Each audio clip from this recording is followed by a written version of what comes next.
नमस्कार दोस्तों, स्वागत है आपका अपने YouTube channel Rahul Savarna GS पर। दोस्तों, आज मैं आपको बताने वाला हूं कि शुक्राणु का निर्माण कैसे होता है, यानी आखिर स्पर्म कैसे बनता है और इस स्पर्म बनने के लिए टेम्परेचर कितना चाहिए, तापमान कितना चाहिए। क्योंकि अभी जो युवा है, खास करके अभी वर्तमान के युवा इस बात से बहुत परेशान है। वो डॉक्टर के पास दिखाने जाता है कि मेरा स्पर्म काउंट सर कम हो रहा है, स्पर्म हमें कम बन रहा है, ज्यादा बन रहा है। चला, कब वो स्पर्म ज्यादा बनेगा, कब कम बनेगा, नहीं कब उसको बॉडी से बाहर करना है, कब नहीं करना है, ये सारी साइंस की कॉन्सेप्ट है जो आपको अच्छे तरीका से समझना होगा। तो उम्मीद करते हैं ये वीडियोस आपके लिए बहुत हेल्पफुल होगा और आप लोगों को देखना चाहिए। और सिर्फ कंपटीशन के व्यू से नहीं, बल्कि आपको जनरल लाइफ में भी इस चीज की ज्ञान होनी चाहिए और ये सबके लिए जरूरी है इस जानकारी को लेना। अतः आप लोग इसको बढ़िया से समझने का प्रयास कीजिएगा कि कितना टेम्परेचर और शुक्राणु बनता कैसे है, स्पर्म बनता कैसे है और कैसे वो फॉर्मेट होता है और किस मार्ग से आपकी बॉडी से बाहर निकलता है। क्योंकि इस टॉपिक से रिलेटेड कई तरह के सवाल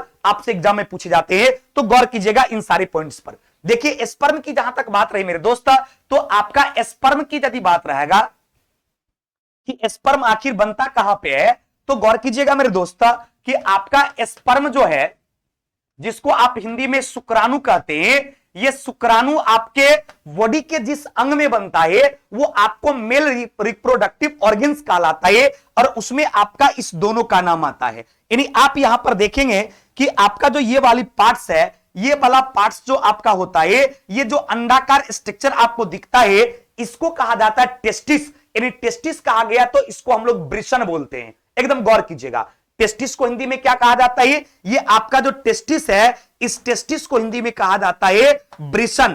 अर्थात आपका जो ये स्पर्म है, इस स्पर्म का निर्माण कहां होता है, तो स्पर्म का निर्माण जो है इसी टेस्टिस में होता है। यानी टेस्टिस का काम होता है स्पर्म का निर्माण करना और मेल सेक्स हार्मोन, जिसको हम लोग टेस्टोस्टेरोन के नाम से जानते हैं, उस टेस्टोस्टेरोन का भी निर्माण करने का काम जो है ये आपका इसी टेस्टिस के माध्यम से होता है। अब टेस्टिस में क्या होता है, स्पर्म का निर्माण होता है।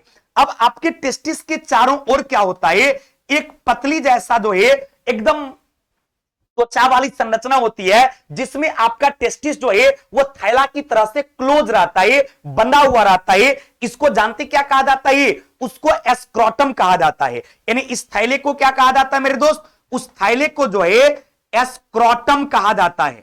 एकदम याद रखिएगा मेरे दोस्त, एग्जाम में सवाल पूछा जाता है कि स्पर्म का निर्माण बॉडी के किस अंग में होता है, तो स्पर्म का निर्माण टेस्टिस में होता है। और टेस्टिस जिस बैग में, जिस थैला में ढका रहता है, उस थैले को क्या कहा जाता है, तो उसको स्क्रोटम कहा जाता है। क्या कहा जाता है मेरे दोस्त, उसको स्क्रोटम कहा जाता है।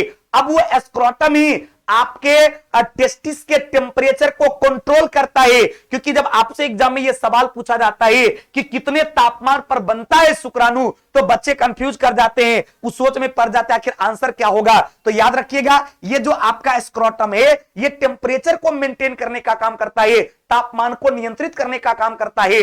और स्पर्म जो बनता है, स्क्रोटम जो कंट्रोल करता है, वो आपको आपका जो बॉडी टेम्परेचर होता है वो 37 डिग्री सेल्सियस होता है। यदि आपका बॉडी टेम्परेचर 37 डिग्री सेल्सियस रहेगा और आपका स्क्रोटम जो है, टेस्टिस जो है, इसका भी टेम्परेचर 37 डिग्री सेल्सियस रहेगा, तो कभी भी स्पर्म नहीं बनेगा। याद रखिएगा। तो इसलिए ये स्क्रोटम क्या करता है, आपके टेस्टिस के टेम्परेचर को कम करता है। और कितना कम करता है, तो 2 से 3 डिग्री सेल्सियस कम करता है। इस तरह की कॉन्सेप्ट आपको कहीं नहीं मिलेगा, इसलिए आप इस चीज को देखिए, बहुत फायदा होगा आपके जनरल लाइफ में भी और एग्जाम में भी। क्योंकि इस तरह के सवाल जब कॉन्सेप्ट के पूछते हैं तो बच्चे कहते बाप रे बाप sir, question out of syllabus था। नहीं रे बाबू, इस सब थोड़ा जानना चाहिए, पढ़ना चाहिए, और इस तरह के सवाल जब एग्जाम में आएंगे तो तुम अच्छे तरीका से बना पाओगे और ये एक क्वेश्चन जो है तुम्हारे एग्जाम में तुमको लाखों बच्चे से आगे कर देगा। इसलिए ध्यान से देखना बाबू। और ये सबके जानने की चीजें हैं, सबको ये जानना चाहिए, क्योंकि ये लाइफ साइंस है, biology is a life science, ये आपका जीवन का विज्ञान है। तो गौर से समझिएगा, तो 2 से 3 डिग्री टेम्परेचर क्या करता है, वो स्क्रोटम कम कर देता है।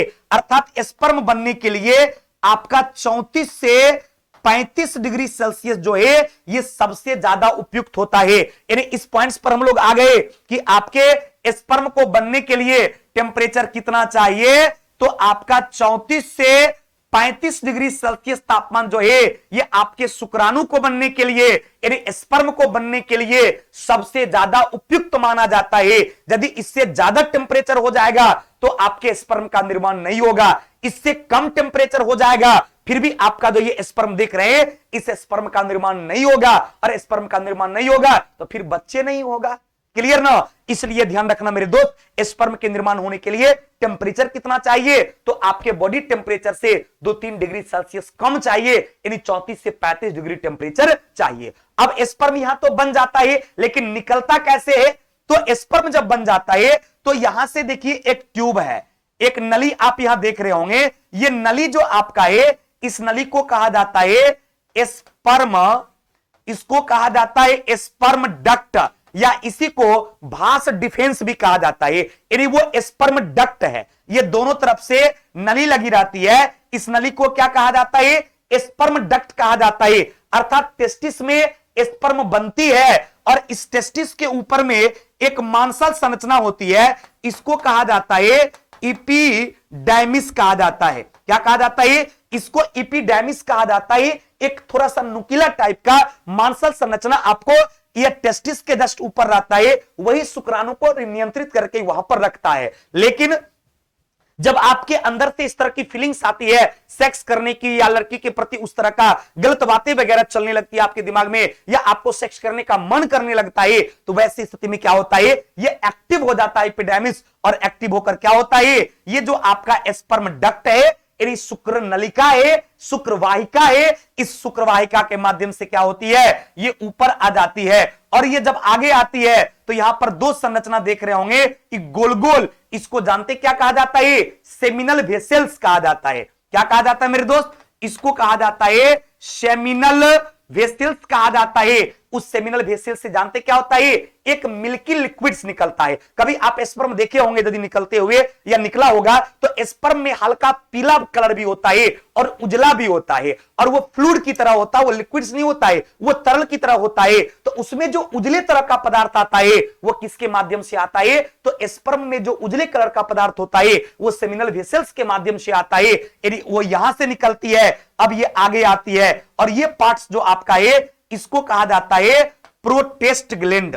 क्या कहा जाता है मेरे दोस्त? इसको कहा जाता है प्रोटेस्ट ग्लैंड। अब ये प्रोटेस्ट ग्लैंड क्या करता है? ये आपको जो है क्षारीय पदार्थ जो है, क्षारीय ऑक्साइड जो है, ये त्याग करता है। अतः आपके स्पर्म में वो लिक्विड मिल्की लिक्विड्स, ये आपका ये क्षारीय पदार्थ, ये सब मिल जाता है। और ये मिलने के बाद फिर क्या होता है? ये जो मार्ग आपका है पेनिस के बीच में रहता है, और पेनिस के बीच में एक मार्ग होता है जिसको यूरेथ्रा कहा जाता है, यानी मूत्र मार्ग कहा जाता है। और इसी मूत्र मार्ग से क्या होता है? आपका स्पर्म जो है आपके बॉडी से बाहर आता है। अर्थात स्पर्म जो है वो बॉडी से बाहर किस मार्ग से आता है, क्वेश्चन पूछा जाएगा तो याद रखिएगा, जिस मार्ग से आपका मूत्र बॉडी से बाहर निकलता है उसी मार्ग से जो है स्पर्म भी बाहर निकलता है। जिससे मूत्र बाहर निकलता है उसी मार्ग से क्या होता है? आपका स्पर्म भी बाहर निकलता है। यानी मूत्र और स्पर्म के लिए एक ही मार्ग होता है। इस तरह के सवाल आपसे एग्जाम में कई बार पूछे गए थे। उम्मीद करते हैं ये कॉन्सेप्ट जो अभी मैंने आपको बताया ये 100% आपके दिलो दिमाग में क्लियर हो गया होगा कि टेस्टिस, ये स्पर्म बनता कहां है? तो टेस्टिस से बनता है। टेस्टिस को जो कंट्रोल रखता है, जो बैग है, उसको क्या कहा जाता है? स्क्रोटम कहा जाता है। स्क्रोटम का काम क्या है? तो टेम्परेचर को कंट्रोल करना है। स्पर्म कितने तापमान पर बनता है? तो 34 से 35 डिग्री सेल्सियस तापमान पर बनता है। तापमान उससे ज्यादा हो जाएगा तो स्पर्म नहीं बन पाएगा। स्पर्म किसके माध्यम से यूरेथ्रा तक पहुंचता है? तो स्पर्म डक्ट के माध्यम से, यानी शुक्रवाहिका के माध्यम से, शुक्र नलिका के माध्यम से पहुंचता है। फिर उसमें क्या मिलता है? सेमिनल वेसल्स के द्वारा मिल्की लिक्विड्स मिलता है। फिर प्रोटेस्ट ग्लैंड के माध्यम से क्षारीय पदार्थ मिलता है, और ये सभी मिलकर यूरेथ्रा के माध्यम से आपकी बॉडी से बाहर चला जाता है। तो ये कॉन्सेप्ट आपका था इसका कि शुक्राणु का निर्माण कैसे होता है और कैसे आपकी बॉडी से बाहर निकलता है, किस मार्ग से निकलता है। और यही स्पर्म जो आपका है, ये स्पर्म क्या होता है? यही जो आपका स्पर्म है ये फीमेल से निकलने वाले ओवम से जब मिल जाता है तो फीमेल से निकलने वाले ये स्पर्म ओवम मिलता कैसे है? तो जब आप सेक्सुअल रिलेशन बनाते हैं, सेक्स जब करते हैं तो यही स्पर्म ओवम से जाकर कहा फैलोपियन ट्यूब में मिल जाता है और फीमेल के वो फैलोपियन ट्यूब में दोनों मिलकर जायगोट का निर्माण करता है। अर्थात ये स्पर्म और ओवम क्या बनाता है? तो आपको जायगोट बना देता है। फिर इस जायगोट से जो है भ्रूण का निर्माण होता है और यही भ्रूण जो है गर्भाशय में जाकर विकसित होता है तो एक बच्चे का निर्माण करता है। अतः आपकी लाइफ का यह एक बहुमूल्य चीज थी जिसके बारे में आपने जाना। उम्मीद करते हैं आपको यह कॉन्सेप्ट बहुत अच्छा लगा होगा। थैंक यू वेरी मच, बहुत बहुत धन्यवाद।